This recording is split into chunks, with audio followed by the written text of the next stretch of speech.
2 साल का बेटा खो गया है, कंप्यूटर रूम में है, रो रहा है, जिनका बच्चा है जाके ले जाए।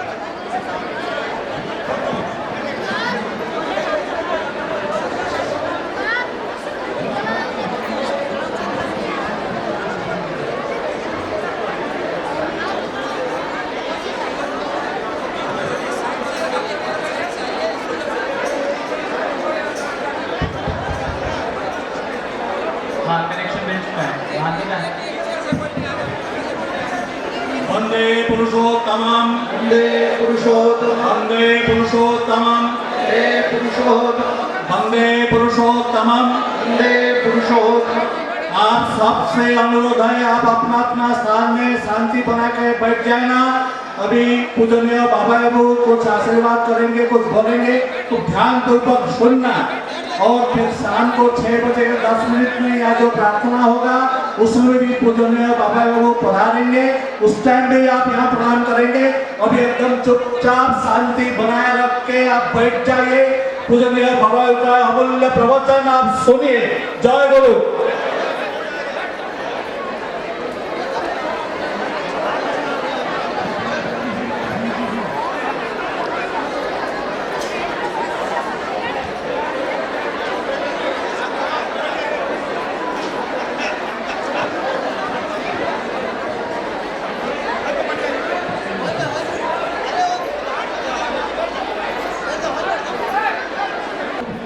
वो लोग जाजन कार्य में घूमने जब जा रहे थे तो ठाकुर जी ने एक शख्स को बोले कि तुम भी इन लोगों के साथ जाओ। जो और वो लोग लौट के चले आए ठाकुर जी के पास। और जब भी ठाकुर जी के पास कोई आता था ऐसे कार्यक्रम करके तो ठाकुर जी पूछते थे क्या हुआ, क्या बात हुई, कैसे हुआ, क्या खाए, कहाँ रहते थे तुम लोग, कैसे खाते थे, पीते थे, सोते थे, सब विषय में वो जानकारी लेते थे। और जो लोग आते थे उन लोग को बहुत प्रसन्नता होती थी अपना जो ज्ञान या अभिज्ञा था उन लोगों को प्राप्ति हुई उस कार्यक्रम में, उसको बयान करने के लिए गुरु के पास, ठाकुर जी के पास। तो वो लोग बहुत प्रसन्नता से ठाकुर जी को हर बात को बोले। और फिर कुछ दिन ऐसे ही रहा। उससे कुछ दिन बाद फिर इन लोगों को कोई जाजन कार्य में जाने का था। वही एक गुट जो गए थे पिछले बार वही लोग चले गए।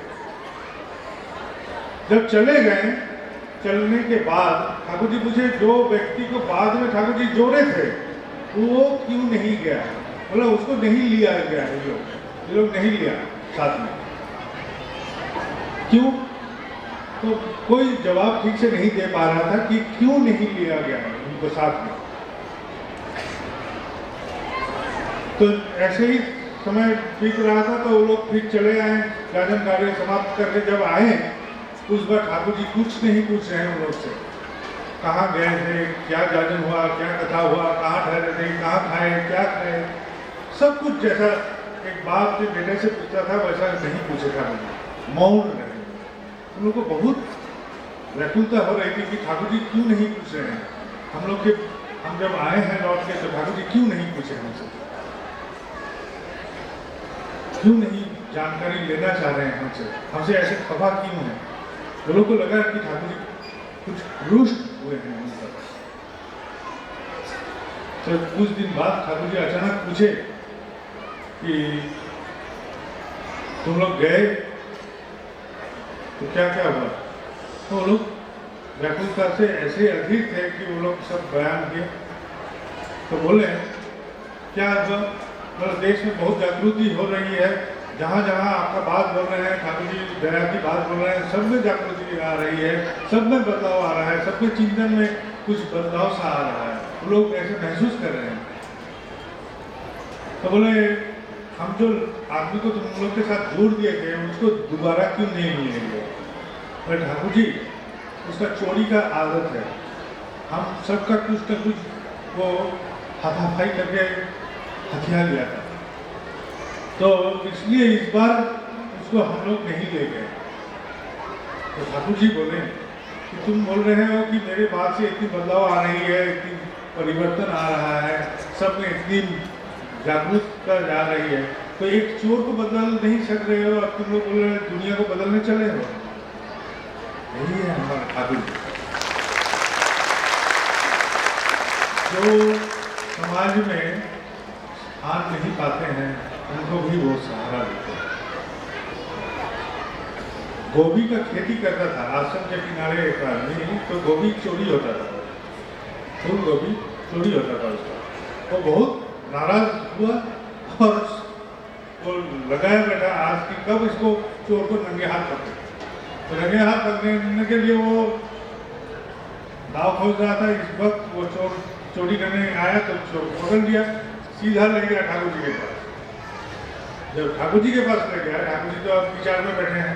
ठाकुर जी बोले कि क्या चोरी हुआ है? बोला गोभी चोरी हुआ। बोला ठीक है, बीच बीच में इसको एक हाथ गोभी दे देगा। अब जो पकड़ा उसी को ठाकुर जी बोल रहे हैं गोभी तुम इसको चोर को ही देते रहना बीच बीच में। अब गुरु का निर्देश था, तो जब भी उसको मुलाकात होता था तो एक हाथ गोभी दे देता था। कुछ दिन बाद ठाकुर जी पूछे, आप जो बोले तुम्हारा मन दुखित हुआ? ठाकुर जी बहुत दुखित हुआ। बोला जे कितनी गोभी दिए तुमने इसको? बोले 4-5 दिए हैं। कितने दाम होंगे? तब तो सब चीज़ का दाम बहुत सस्ते थे। तो बोले 4-5 पैसा का होगा शायद। बोले ये 4-5 पैसा का भाव ज़्यादा है ना, एक आदमी चोर बन रहा है वो ज़्यादा है। ये है ठाकुर जी का विचार। तो कुछ दिन पहले की बात है, वो आदमी आप नहीं रहे। वो आदमी थे डकैत, वो डकैती करते थे। वो एक जंगल के किनारे डकैती करते थे। उस रास्ते से जो भी भटकता था उसको डकैती करते थे। आपने बौद्ध कथा में पढ़े होंगे या सुने होंगे अंगुली माल की कहानी, जो उंगली काट के माला बना के पहन लेता था। वैसा ही वो डकैत, वो डकैती करता था, आदमी सबको पकड़ के उसका लूटता था, हरण करता था। अब एक बार ऐसा मौका हुआ कि उस रास्ते से एक ऋतिक दादा गुजर रहे थे। अब ऋतिक दादा को वो पकड़ लिया और उस रास्ते से कोई जाएगा तो छोड़ता नहीं, तो कुछ ना कुछ इससे हासिल करना ही है। तो ऋतिक दादा बोले मेरे पास तो कुछ नहीं है, खाली गुरु का मंत्र है, इसको हम दे देते हैं तो तुम्हारा मंगल ही मंगल हो जाएगा। तो डकैत सोचा कुछ नहीं मिल रहा तो मंत्र ही शायद ले लेते हैं।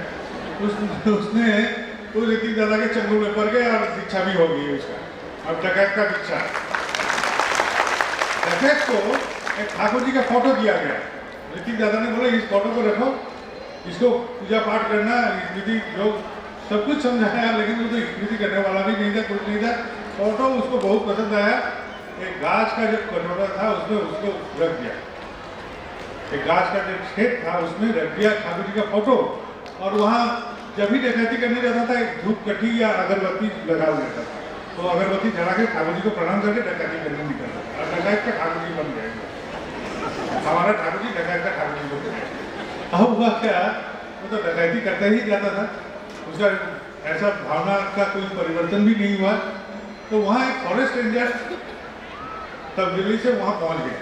अब पहुँच जब गए तो सुने कि इस क्षेत्र का सबसे भयंकर प्राण है वो आदमी, और उसको कान में ये भी आया कि वो दीक्षा भी लिया है।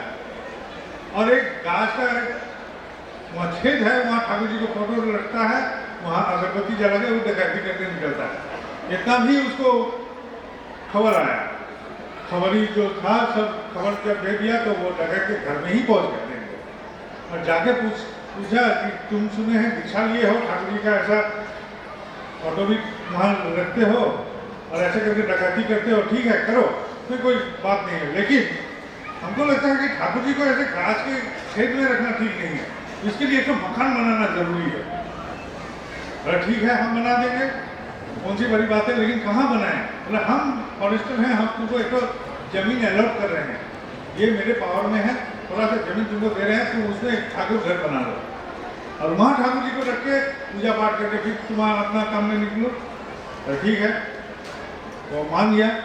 अब रेंजर बोलता है ठीक है, इंग्लिश जो मकान बनाओगे गुरु का मकान, ये डकैती का पैसा से नहीं होगा, तुम आदमी के घर में जाना पड़ेगा, भिक्षा करना पड़ेगा, गुरु का दया की कथा बोलना पड़ेगा, भिक्षा करना पड़ेगा, उस पैसा को एकत्रित करके इस मकान को बना पाओगे।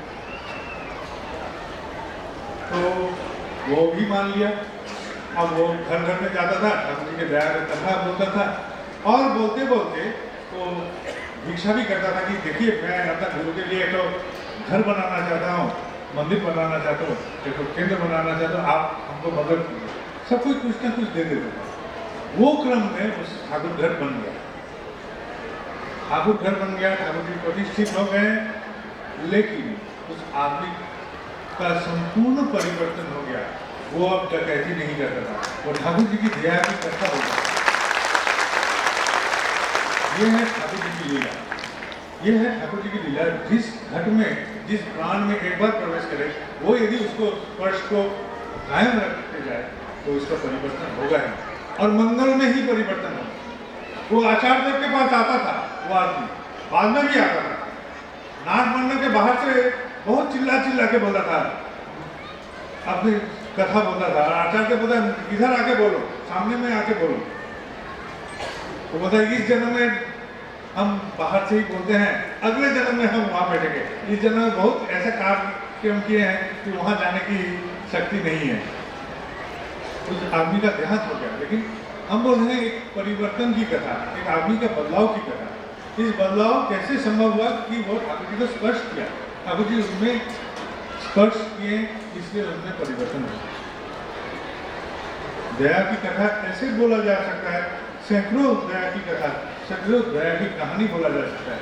इन दया की हम एहसास करते हैं, हम सबको ही एहसास करते हैं, कभी ना कभी दया हमारा जीवन में भी स्पर्श करता है, कभी कभी जागरूक होकर वो दर्शन देता है वो दया, लेकिन हम बयान नहीं करते हैं, हम मौन रहते हैं, हम कथा को अपना ही जहन में दहना के रख देते हैं, बोलते नहीं हैं। क्यों नहीं बोलते हैं? क्योंकि हम शर्म महसूस करते हैं कि हम किसी का दया के आभारी हैं। ईश्वर चंद्र विद्यासागर की एक कहानी है, वो बहुत दयालु थे, दया सागर विद्यासागर ऐसा बोलता था। तो कोई आदमी बोला कि वो आदमी आपका बहुत निंदा कर रहा है, एक आदमी के बारे में बोला कि वो आदमी विद्यासागर की बहुत निंदा कर रहा है। तो विद्यासागर महादेव ने कहा कि अरे मैं तो उसका कोई मदद नहीं किया कि वो मेरा निंदा करेगा, क्योंकि मदद करने से ही मैं किसी का आभारी हो जाता हूँ, और मैं किसी का आभारी नहीं रहना चाहता हूँ, इसलिए हम उसका आभारी नहीं, इसलिए उसका बयान नहीं करता, या तो निंदा कर देता हूँ। और ठाकुर जी मेरे से जो दया दान करते हैं, उस दया का भी कथन नहीं करता हूँ कि वो ठाकुर जी से मिला है, बोलने में शर्माते हैं। इस शर्म को पहले हटाइए, अपने मन से हटाइए, कोशिश कीजिए कि जो भी है आपके भीतर में ठाकुर जी। आप जानते हैं कुछ साल पहले कलकत्ता में डिएगो माराडोना नाम का एक फुटबॉलर आया था, उसने अपने वक्तृता में एक शब्द कहे थे, मैं क्षुद्र ईश्वर हूँ। क्षुद्र ईश्वर, संपूर्ण ईश्वर नहीं, ईश्वर का एक छोटा सा हिस्सा, बड़ी बात, छोटी सी हिस्सा।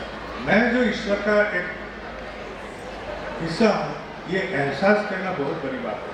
मैं एहसास कर सकता हूँ कि मैं ईश्वर का एक हिस्सा हूँ। अंग्रेजी में एक कहावत है कि ईश्वर ने हमको उनके ही प्रतीक रूप से पैदा किए हैं, प्रतीक रूप से पैदा किए, of his own image. God created human as his own image, उनके इमेज, उनके प्रतीक के रूप से पैदा किए हैं। मतलब मेरे सोच विचार चलना फिरना सब मेरे ईश्वर जैसा ही है, हम कर सकते हैं, लेकिन भ्रमित हो जाते हैं कि नहीं, मैं ऐसा नहीं करना चाहता हूँ। चंद दिन पहले मेरे मित्र ने एक कथा बोला कि एक आदमी व्यवसाय करके लौट रहा था, तो व्यवसाय करके लौट रहा था, तो एक संत आदमी के साथ भेंट हुआ। तो रास्ते में तो बोला कि बहुत अशांति है संसार में, मेरे संसार में बहुत अशांति है। बोले हाँ हाँ, बोला अशांति का कारण जानते हो? बोला नहीं। बोले झोले में क्या है? जब हम अभी व्यवसाय करने गए थे महाराज, तो झोले में सब पैसा कौड़ी धन सब यहाँ। तो महाराज सुनते सुनते अचानक झोला पकड़ के दौड़ना शुरू किया। अब जब झोला पकड़ के दौड़ रहा है तो वो आदमी जो महाराज के पास गया था वो भी दौड़ रहा है पीछे पीछे। बोले झोला उसको हासिल करना ही है क्योंकि उसको उसे धन संपत्ति था। अब कुछ दूर जाने के बाद महाराज से उसको हासिल कर लिया, महाराज ने उसको दे दिया। बोला अभी कैसा लग रहा है? बहुत शांति लग रहा है। तो जिससे मेरा अशांति पैदा होता है, हम उसी को पाकर बोलते हैं इसी में शांति है। और जिससे शांति हो सकता है उसे शांति नहीं पाते हैं, उसे शांति नहीं पाते हैं क्योंकि वो आराम देता है। तो आराम से हम खुश नहीं होते हैं। अखबार में कोई ऐसा खबर नहीं मिलता है जो पॉजिटिवली हमको अच्छा ही। जहाँ जहाँ बुराई है उसे भरा रहता है अखबार। जहाँ जहाँ ठीक नहीं है, असम है, वही है खबर। जहाँ समता है, ये सुख में है, ये खबर नहीं है। ये आनंद में है, ये खबर नहीं है। ये आनंद में है, खबर है। ये सच्चाई के पथ पर चल रहा है, ये खबर नहीं है। ये बुराई के पथ पर